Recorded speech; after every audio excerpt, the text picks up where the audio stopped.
نادر کی شرارت۔ اس کہانی کو لکھا ہے مریم شیرہ نے اور جو تصاویر ہیں وہ بنائی ہیں شیریں سید نے۔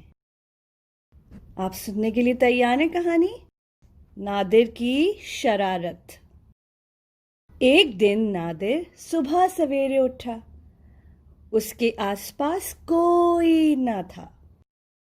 ابو غسل کر رہے تھے۔ امی کی آواز دور سے آ رہی تھی۔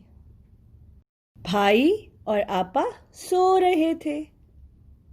نادر چپکے ٹی وی کے پاس پہنچا۔ ایک انگلی سے ٹی وی چلایا، دوسری انگلی سے آواز اونچی کر دی، پھر جلدی سے بستر میں گھس گیا اور آنکھیں بند کر لیں۔ امی بھاگی بھاگی آئیں۔ ابو تولیہ لپیٹے ہوئے آئے۔ آپا نے دروازے کے پیچھے سے جھانکا۔ بھائی تکیہ تھامے آیا۔ صرف نادر چپ چاپ لیٹا ہوا تھا۔ یہ شرارت کس نے کی ہے؟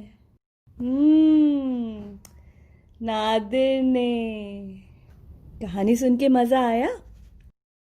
اور کہانی میں ہم نے کچھ نئے الفاظ سنے، وہ یہ ہیں: غسل، ٹی وی، انگلی، آنکھیں، تولیہ، تکیہ۔ اب آپ اس کہانی کو سنیے گا روز اور یہ نئے الفاظ یاد کر لیجیے گا۔ ہم پھر ملیں گے ایک اگلی کہانی کے ساتھ انشاءاللہ۔ اللہ حافظ۔